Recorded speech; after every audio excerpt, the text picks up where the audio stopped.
Hey guys, I'm sure that those of you that follow my channel and have been interested in my It reactions and some of the music I've done, and you guys know that I'm a super fan, and you've probably been perhaps looking forward to this review, so here it is.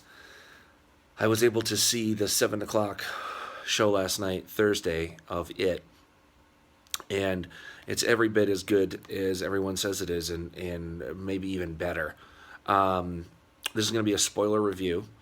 It's going to be no frills. I'm just sitting here on my porch. I wish I had more time to do like a super sexy review with graphics and whatever, but I'm just going to do kind of straight to the camera documentary style, just to the point. Where to start? I'll try to make this so it's not too meandering. It was a very interesting choice for the director to basically omit half of the book and concentrate just on the kids. And I think it was a smart choice because the book works incredibly well, jumping back and forth, and is a masterpiece. And the miniseries does a remarkably good job of staying coherent and being engaging and not disjointed. Even though there's campy elements and cheesy, dated elements to the miniseries, as much as we all love it, it still does an amazingly good job for the time and the budget, of not being, again, disjointed, and of following the flow of the book really well. But in this one, I think, the realities of the business are that, R-rated horror is still something that studio executives are not super keen to, switching hands, being tired, are not super keen to throw like a ton of money at. This isn't something like Star Wars where they're going to set up 3 or 4 films in advance. They want a return on investment, and there's a lot of money that factors into the decision making process, and so it's just not realistic for them to give the amount of money that would be necessary or to commit to a full 2 picture deal, to shoot it in its entirety straight away. So I think what they dealt with was, Hollywood saying, look, you can make part one, so then you have to figure out, okay, what is part one? If you'll dilute the story if you start intermixing and shooting chunks of part two in there, or you know what I mean? Like, it's got to be one thing or the other. And so I think that it was really smart that they focused on the first part of the book. I think it was also really smart that they moved the time frame up, with 80s nostalgia being in its peak, and Stranger Things, and all these sort of things. The nostalgia films like Stand By Me and Goonies still being very strong. I think it was a very smart idea to move the time frame up, and that also allows the second part of it to be in modern day, which is what King's original novel was. The the original part takes place in the 50s, and then the second part is like when the book came out. It was the 80s. It was like present day. So this allows them to do that, and also, the 50s are so far away from here now. It just wouldn't make any sense. No one can. I wouldn't say no one, but a lot of people just can't really relate to that stuff anymore. There's different fears, there's different pop culture references. It was a smart thing to do to move it up. So moving along, I really like the fact that they switched it to the 80s, and this is a really interesting side note. The most personal and important summer of my entire life was summer '89. It was the best summer of my entire life by far, and I was 13 years old then. So it was crazy to see this movie and think, this is that very summer, in that world. This is that summer, and I was exactly their age. And to see like the Batman and the Lethal Weapon 2 posters and stuff was just really special and a real personal thing for me. All right, so let's get to the quality of the film, and just the nuts and bolts. I guess I'll start with the cast. A lot has been said about the cast. Everyone's been fawning over them, and for good reason. They're all really good. There's not one that stands out that's not good as the others. Certain people have more screen time, like Mike Hanlon maybe gets a little less to do. Stan Uris gets a little less to do, but they're still really effective. If I had to pick standouts, though, I really liked Jaden Lieber's performance as Bill. I thought he had a real gentle, sensitive, soft-spoken quality to him, and I liked the way his stuttering wasn't as exaggerated. And I'm not cracking on the miniseries, but it wasn't as exaggerated as the actor that played Jonathan Brandis's stuttering. You know, it's not like Bill. You know, it's more like he's trying to like get the words out, and he's got this emotional block or something. I really liked that.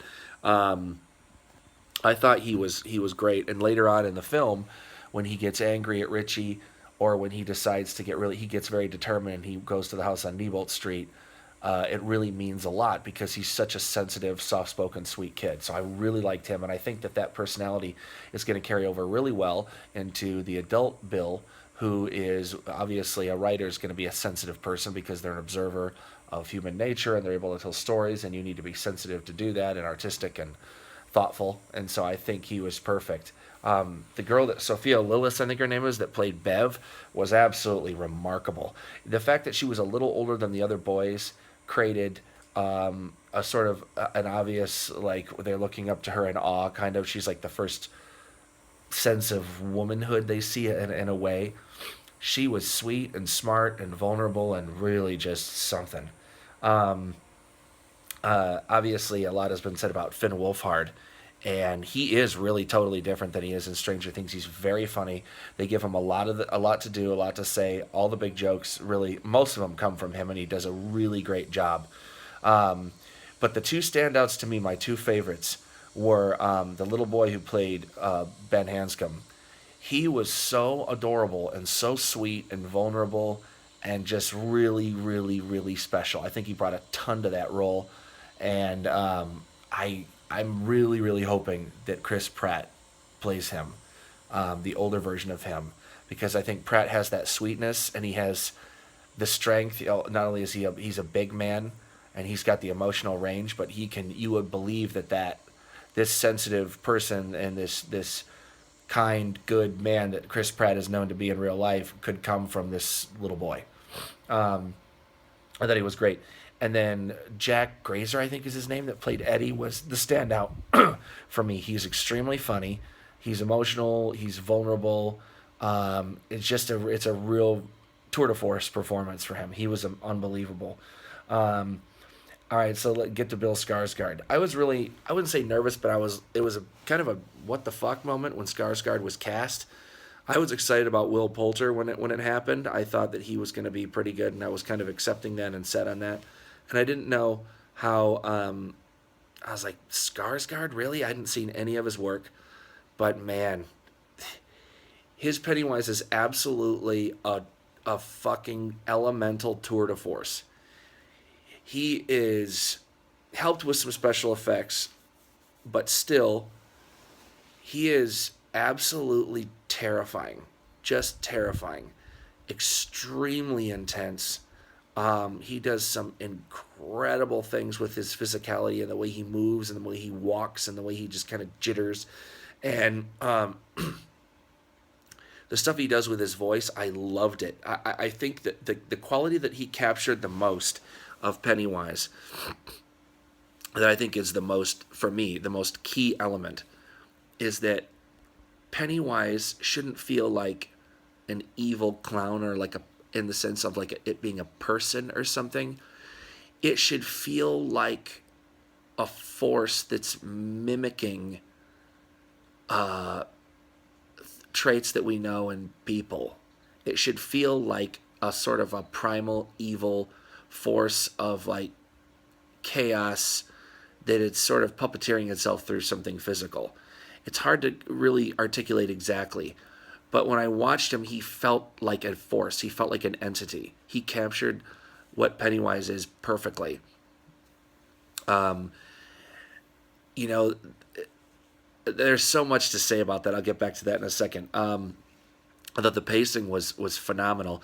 It felt a little weird at first to go from one sort of vignette, not in a bad way, just because I had so much baggage with the miniseries, I kind of couldn't let go of that. But once I did, you know, it's really well paced though. Once I got used to it, you know, they jump in right away, and Pennywise starts kind of preying on each of the kids in turn, and all of those moments are quite effective.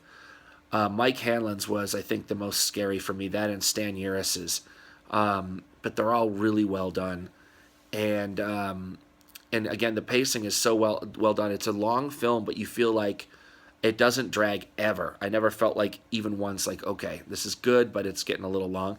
The pacing is fantastic.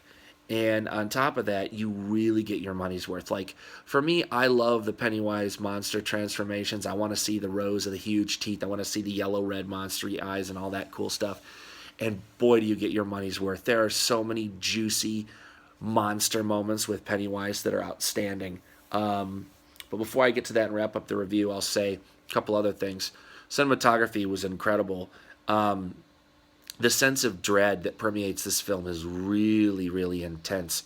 It's a very dark film. There are moments of real joy and levity and light, but it is very frightening. There's a pall. There is like a gloom that hangs over this film, as it should be. It's a scary story and a scary book, and it just a real, as everyone has said, a dread, and so yeah, that was really something. The score, it wasn't super melodic. It was more supportive of the scares, and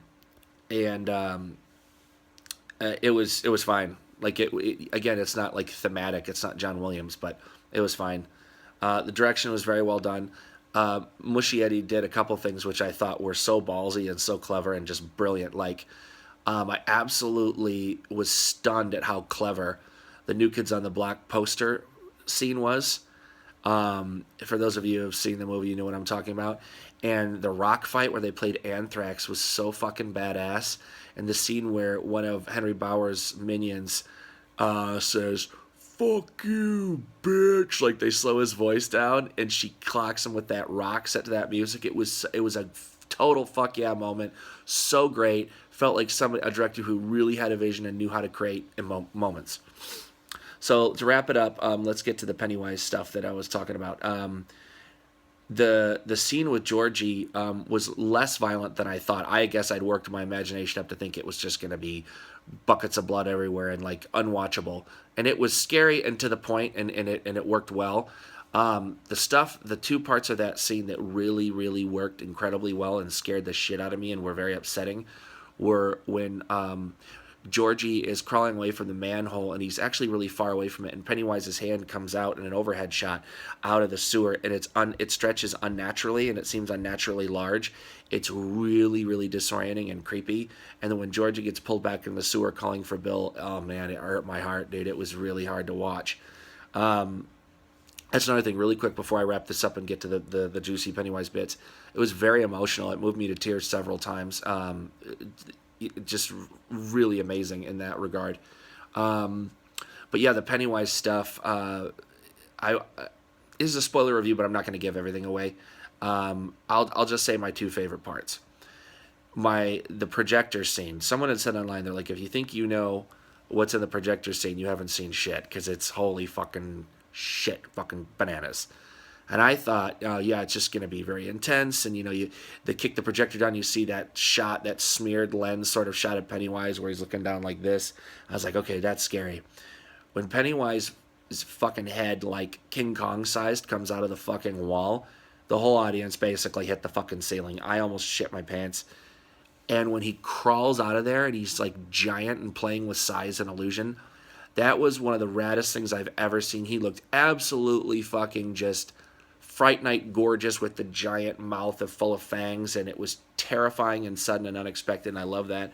But the real showstopper for me, I love the ending and all that stuff. And by the way, that woman from the painting, the single scariest thing I've ever seen in a movie, hands down in my life, honestly, for me, was when Stan's face is being fed on by it in the form of the woman from the painting, and she backs into that pipe. That was so scary I almost couldn't even watch it. That was just fucking nuts.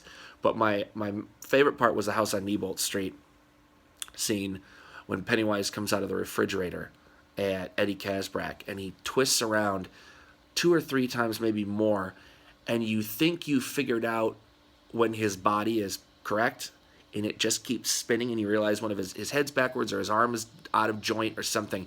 That was so terrifying. And Bill's height, he's very tall, between 6'4" and 6'6", and the way they shot him, he's very, very big and intimidating to the kids, and his shoulders look very wide because of the sort of puffy stuff on his costume, So he looks like just big, like a little burly almost in a way.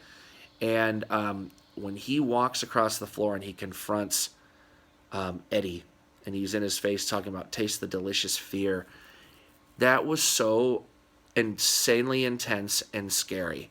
And when he's like, "Am I real enough for you, Eddie?" That whole scene, up until like where Bev speared him in the face and then he like walks off, was absolutely astonishing. It gave you it gave me the super intensity that I was looking for.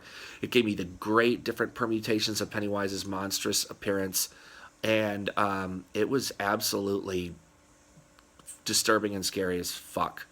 So I would give it, out of 10, I'd give it like a 9.5.